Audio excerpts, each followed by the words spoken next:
Olá, meu amigo, olá, meu irmão, graça e paz do Senhor Jesus Cristo sejam sobre a tua casa, sobre a tua vida, sobre a tua igreja, a nossa igreja, corpo de Cristo Jesus aqui na terra. É com alegria que nós retomamos os estudos teológicos na teologia sistemática, agora na unidade número 4. Nós já tivemos estudando a unidade número 1, falando acerca da origem do homem, a unidade número 2, a queda e o homem, a unidade número 3, Cristo, Deus e homem, e agora chegamos até a unidade número 4, e você é o nosso convidado para caminharmos juntos nesta jornada teológica, para estarmos cada vez melhores, para servirmos ao Senhor. Nossas saudações especiais aos estudantes lá do Instituto Teológico João Calvino, em Ondiva, na Angola. O Senhor é com todos vocês e certamente os abençoará nesta jornada. Vamos lá então, a unidade número 4, ela trata dos estados de Cristo, a humilhação e a exaltação. Deus então submetido à questão do espaço-tempo. Quando o Filho de Deus encarnou no ventre da Virgem Maria pelo Espírito Santo, algo extraordinário aconteceu. Deus entrou no espaço-tempo, nesta limitação que nós a conhecemos muito bem, mas que era algo realmente diferente para o Deus que ainda não tinha se encarnado. Embora ele soubesse, porque é onisciente, o que haveria de acontecer. Como nós vimos na unidade número 3, Jesus ele é verdadeiro Deus e verdadeiro homem. E Paulo descreve esse mistério lá em Filipenses capítulo 2, versos de 6 a 11. Como você já está acostumado a estudar conosco aqui, nós não fazemos a leitura do texto bíblico para que a gente possa ganhar tempo e estarmos aqui sintetizados também num vídeo de poucos minutos. Mas eu peço que você não deixe de ler a palavra de Deus, afinal de contas, não adianta a teologia sistemática sem a gente ir à fonte de toda a ciência, de todo o estudo teológico, que é a própria palavra de Deus. Então, visite o texto bíblico e leia ele com atenção, Filipenses 2, de 6 a 11, tratando do mistério da encarnação de Deus, destacando que Cristo esvaziou-se a si mesmo e assumiu a forma de servo. Pense na magnitude desse ato. O Criador do universo submeteu-se às limitações humanas, sentiu fome e sede, cansaço e experimentou até a morte. Isso nos mostra o quanto Deus nos ama e deseja se relacionar conosco. O estado de humilhação de Cristo. Este estado começa na sua concepção e não apenas no nascimento. Muitas vezes a gente pensa que o momento do nascimento é o momento em que Cristo ele começa o estado de sua humilhação, mas vem antes, vem na sua concepção. Porque desde o momento em que foi gerado, Jesus experimentou as fraquezas humanas, porém sem pecado. Ele viveu como nós, enfrentando tentações e sofrimentos depois que nasceu, mas permaneceu perfeito e santo. Mas desde o ventre de Maria, ele estava ali limitado às questões humanas. Ele dependia da alimentação que vinha da sua mãe. Ele dependia então que a sua mãe tivesse os cuidados corretos, não fizesse esforços para não ter nenhuma gravidade, acidente grave na sua gravidez. E tudo isso aconteceu e deu certo porque o Senhor estava com Maria e cumpriu a sua promessa acerca daquele que haveria de nascer do ventre da Virgem. Exemplo para nós, Cristo ele obedeceu perfeitamente à lei de Deus em um mundo caído, algo que Adão não conseguiu fazer.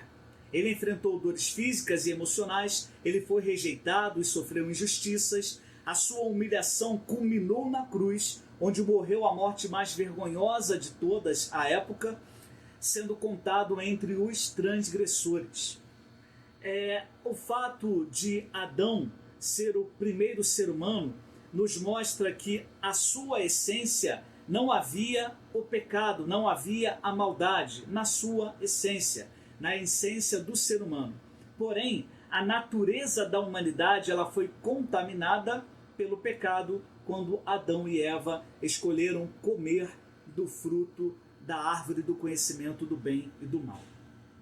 Aqui a gente pode ter então uma ligação com a unidade 2, né? Nessa questão da queda e do pecado. Porque lá a gente discutiu como que o pecado entrou no mundo e como que isto afetou todos nós, toda a humanidade. O estado de humilhação de Cristo é a resposta de Deus ao problema do pecado. Jesus experimentou as consequências do pecado em nosso lugar. E apesar dele mesmo não ter pecado, esta experiência de Cristo foi suficiente porque ele levou sobre si os nossos pecados, as nossas transgressões, as nossas iniquidades, todo o castigo que deveria ser nosso, se humilhou na forma humana, chegando a ter a morte mais humilhante da época, que era a morte de cruz, para cumprir diversas profecias desde o Antigo Testamento sobre este momento especial da redenção que nos alcançou para nos salvar. Após cumprir todas as exigências da lei e pagar a penalidade do pecado, Cristo entrou então no seu estado de exaltação. E é esse estado que é marcado por 4 eventos principais que nós vamos destacar aqui. O primeiro estado é a ressurreição. A morte não pôde detê-lo. Jesus ressuscitou em um corpo glorificado, vencendo a morte e garantindo a nossa esperança na ressurreição futura. É o próprio Senhor Jesus Cristo que diz que todo aquele que crer nele, ainda que esteja morto, viverá. O segundo ponto é a ascensão. Ele subiu aos céus e está à direita do Pai, em posição de honra e autoridade. Este Senhor que sempre dominou, porque sempre foi Deus, agora está numa posição ali no trono, à direita do Pai, governando, e de lá ele virá nos buscar um dia, no dia em que voltará à terra a sua segunda vinda, para então buscar a sua igreja. Terceiro ponto, ele está à direita de Deus, a seção, não é? Cristo reina soberanamente sobre todas as coisas. É este Senhor então que está neste estado de exaltação, reinando, dominando sobre todos nós. A segunda vinda é o quarto ponto. Ele retornará em glória para julgar os vivos e os mortos, estabelecendo então definitivamente o seu reino. Nós podemos refletir então, irmãos, que a exaltação de Cristo nos assegura que a sua obra redentora ela foi aceita por Deus e ele é o primeiro entre muitos irmãos e nos abriu o caminho para a vida eterna. É por isso que com Cristo nós somos co-herdeiros. Cristo é o herdeiro de todas as bênçãos espirituais e celestiais por ter obedecido ao Pai, por ter entregado a sua própria vida, por nos amar, para que nós pudéssemos então ser restaurados à comunhão com o Pai de uma maneira integral, suficiente e definitiva. Não há como cairmos da graça de Deus e da salvação, porque esta graça nos foi concedida pelo Pai, e aquele a quem o Pai toma pelas mãos nunca jamais lançará fora. Irmãos, ele é o primeiro dentre todos os nossos irmãos, ele é o nosso irmão mais velho, nele confiamos como nosso Senhor, e então podemos viver a esperança da vida eterna. Há também aqui uma ligação com a unidade número 3, Cristo como Deus e como homem. Lá na unidade 3 nós enfatizamos a dupla natureza de Cristo, que é Deus e homem. E essa natureza dual, ela é essencial para nós entendermos os estados de humilhação e de exaltação de Cristo. Como homem, ele pôde sofrer e morrer. Como Deus, ele venceu a morte e foi exaltado. A sua ascensão, então, confirma a sua divindade e completa a obra que é marcada pela sua encarnação. O início da obra de Cristo encarnado vem da concepção da Virgem Maria por obra do Espírito Santo de Deus. E assim, então, quando ele nasce e se encarna, nós temos a certeza de que ele veio para que nós pudéssemos ser libertos do pecado e da escravidão que o pecado nos causa e, é claro, também das consequências mortais do pecado. Irmãos, nós temos então desta forma muito resumida, é claro, os estados de humilhação e de exaltação de Cristo Jesus. Não podemos nunca, jamais, nos esquecermos daquilo que a palavra de Deus nos ensina, principalmente o apóstolo João nas suas cartas, nos mostrando que todo aquele que crê no Cristo enviado em carne, no Cristo que se encarnou, será salvo. Não é à toa que há vários alertas do apóstolo João acerca desta questão humana de Cristo e dos estados que ele vive, porque era necessário combater as falsas doutrinas, os falsos mestres, as apostasias e heresias, o docetismo da época, e tudo isso Deus faz inspirando o apóstolo João para que pudesse então registrar na palavra de Deus a carnalidade no sentido da encarnação de Deus, não no sentido de pecado, é claro, e como nós precisamos crer que aquele que veio em carne, o Senhor Jesus, veio para destruir as obras de Satanás e nos dar então a vitória sobre o pecado, sobre nós mesmos, sobre a nossa carne e sobre este mundo, este sistema então que jaz do maligno. Agora, irmãos, vamos falar sobre os 3 ofícios de Cristo. Dentro de uma contextualização, no Antigo Testamento, Deus estabeleceu 3 ofícios principais entre ele e o seu povo: o ofício de profeta, o ofício de sacerdote e o ofício de rei.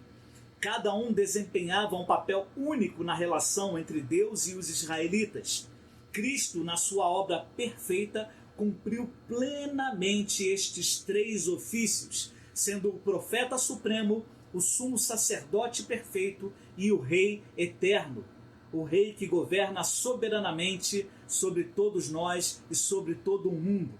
Talvez você pense, ora, mas a gente vê vários países do mundo, diversas nações, que não tem Cristo como Senhor, que não tem nem mesmo o cristianismo como uma religião que possa ser praticada livremente, abertamente. Mas a verdade é que a palavra nos ensina que não existe autoridade humana sem que esta seja constituída por Deus.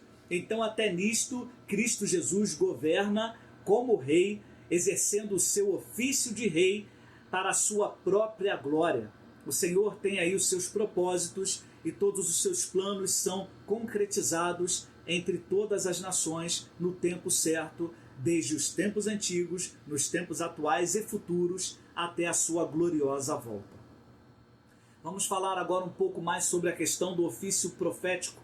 O profeta, ele era o porta-voz de Deus para o povo no Antigo Testamento, comunicando a sua vontade e as revelações. Moisés profetizou a vinda de um grande profeta. Isso está lá em Deuteronômio, capítulo 18, versículo número 15, que é identificado como Cristo lá em Atos, capítulo 3, versículos 22 e 23. Daí a importância deste complemento bíblico ligando o Antigo e o Novo Testamentos. Nós temos então a confiança de que a palavra de Deus, ela não falha, a palavra de Deus, ela é inerrante, a palavra de Deus então, ela pode e nos mostra e nos revela como que a vontade do Senhor é plena, perfeita, boa e agradável, e as promessas do Senhor são então cumpridas assim nas nossas vidas e sobre a vida do povo de Israel, desde o antigo Israel, como nós, o atual Israel, né, junto com todos os escolhidos de Deus ao longo dos tempos, a igreja invisível e a igreja visível do Senhor. Jesus Cristo, então, como profeta, ele tem a revelação plena, ele é a revelação plena. Ele não apenas transmitiu a mensagem de Deus, ele é a própria palavra de Deus encarnada. Vemos isto lá em João capítulo 1, no prólogo de João, dos versos 1 a 14, aquele texto que fala de que no princípio era o Verbo, e o Verbo estava com Deus, e o Verbo era Deus. Este Logos divino é o próprio Senhor Jesus. Ele é a própria palavra de Deus. O Senhor Jesus também ensinou com autoridade. Diferentemente dos profetas anteriores, ele ensinava com autoridade própria, trazendo uma compreensão mais profunda da lei e dos próprios profetas que profetizaram acerca do Messias, que é ele mesmo. O Senhor Jesus também ele dá continuidade ao ofício profético. Após a sua ascensão, Cristo continua a nos ensinar por meio do Espírito Santo na palavra de Deus que nos guia em toda a verdade. Assim nos ensina também o evangelista João no capítulo 16, no versículo número 13. Nós podemos trazer então, amados, uma aplicação para a nossa vida, porque nós precisamos de Cristo como nosso profeta para sermos salvos da ignorância espiritual, das trevas densas do pecado. É o Senhor Jesus Cristo que ilumina a nossa mente e nos revela o caráter de Deus, os atributos de Deus, todas as virtudes do Senhor na sua própria pessoa. Ele que esteve entre nós, habitou entre nós e voltará para nos buscar. O ofício sacerdotal de Cristo Jesus, o sacerdote ele era um mediador entre Deus e o povo no Antigo Testamento, e ele oferecia os sacrifícios pelos pecados e intercedia a favor do povo pecador. Obviamente dele também, porque apesar dele ser um escolhido do Senhor e ter sido ungido como sacerdote, ele era pecador. Mas Cristo Jesus é o sacerdote perfeito, porque ele nunca pecou. Cristo, como sacerdote, então, ele pode oferecer-se a si mesmo como um sacrifício perfeito. Jesus, então, ele é o único e suficiente sacrifício pelos nossos pecados. Assim nos ensina o autor aos Hebreus no seu capítulo número 9, no versículo número 26. Cristo também, como sacerdote, ele é o sumo sacerdote compassivo. Ele pode se compadecer das nossas fraquezas, pois foi tentado em todas as nossas fraquezas também e não caiu nestas tentações. Assim também nos ensina o autor aos Hebreus, capítulo 4, versículo 15. Hebreus 4, 15. Cristo, como sumo sacerdote, ele também tem uma intercessão contínua sobre as nossas vidas. Atualmente é ele quem intercede por nós à direita do Pai. A Bíblia nos ensina isso na carta de Paulo aos Romanos, no capítulo número 8, no verso 34. Ele é o nosso intercessor, ele é o nosso mediador e único intercessor, único mediador, para que possamos ter esta comunhão plena com o Senhor nosso Deus. O ofício real. O rei era o governante que protegia, que guiava, estabelecia a justiça no reino daquelas nações do passado e deveria ser assim até mesmo nas nações de hoje. Cristo como rei, ele reina espiritualmente e eternamente. Jesus afirmou que o seu reino não é deste mundo. Está lá em João, capítulo número 8, capítulo 18, versículo número 36. Ele reina nos corações dos que creem e um dia estabelecerá plenamente o seu reino. Cristo, também no ofício de rei, ele tem a autoridade suprema. Após a sua ressurreição, Jesus assim nos declarou: toda a autoridade me foi dada no céu e na terra. Evangelista Mateus, capítulo 28, versículo número 18. Cristo, como rei, também promete o seu retorno glorioso e há de cumpri-lo. Ele voltará para julgar e reinar para todo sempre. Também quero trazer aqui um momento de aplicação para as nossas vidas. Nós precisamos de Cristo como nosso Rei para sermos salvos do domínio do pecado. Sob seu governo encontramos verdadeira liberdade e direção para as nossas vidas. Se porventura você está assistindo este vídeo e ainda não entregou a sua vida ao Senhor Jesus, nós cremos que a palavra de Deus ela é o caminho para que o Espírito Santo haja na tua vida e te converta dos seus pecados e te dê a fé necessária para que você creia em Jesus como Salvador. Você que já é nosso irmão em Cristo, procure aplicar esses conhecimentos aqui sistematizados de uma maneira firme, confiando nos ofícios de Cristo como o nosso profeta, nosso sacerdote e nosso rei, que trabalha para o Pai, glorificando a Ele mesmo como Filho e assim exaltando a pessoa do Espírito Santo também para alcançar os seus eleitos nesta terra. Desta forma, então, nós concluímos este estudo da unidade número 4, quando exploramos, então, os estados de Cristo, a sua humilhação e exaltação, e também entendemos como ele cumpriu perfeitamente os ofícios de profeta, sacerdote e rei. Esses conceitos são fundamentais para compreendermos a extensão do amor de Deus por nós e a magnitude da obra redentora de Jesus Cristo, nosso Senhor. Numa reflexão final, então, eu quero te convidar a pensar que, ao reconhecermos Cristo nos seus ofícios, nós somos chamados para responder em fé, em confiança, em crença, submetendo-nos ao seu ensino como profeta, confiando na sua intercessão como sacerdote e obedecendo ao seu governo como rei. O Senhor, então, ele domina sobre as nossas vidas, ele é o rei, nós somos os súditos, somos os vassalos, somos os servos, somos então escravos do Senhor e, graças a ele, não mais escravos do pecado. Ele é o servo sofredor que se entregou por nós e que em todo o seu ministério e também em toda a sua vida carregou sobre si os nossos pecados e também naquele momento ali da expiação na cruz do Calvário, fazendo a nossa ligação restaurada ao Senhor nosso Deus. Nós temos aqui também algumas perguntas, resumidamente. Estas perguntas fazem parte da apostila lá dos estudantes de teologia do Instituto Teológico João Calvino em Ondiva, na Angola, mas eu quero falar aqui também sobre essas questões para que você possa respondê-las em momento oportuno e refletir sobre elas. Questão número 1. Quais são os estados de Cristo e como eles se manifestam?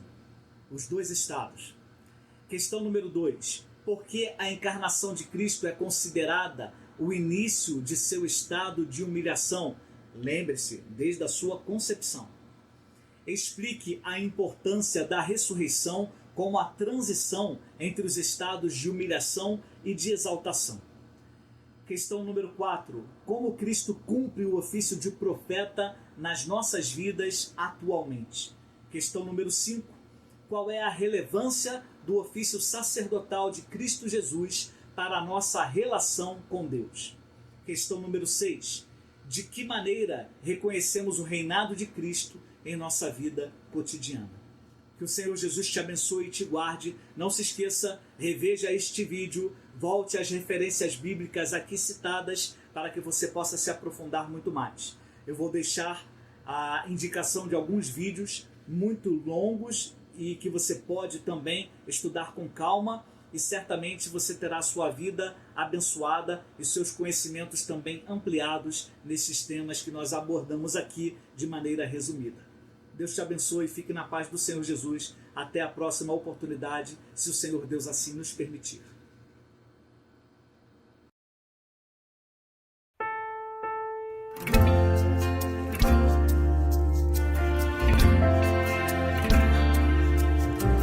Tendo Deus outrora falado muitas vezes das maneiras aos nossos pais pelos profetas, hoje nos fala em Jesus.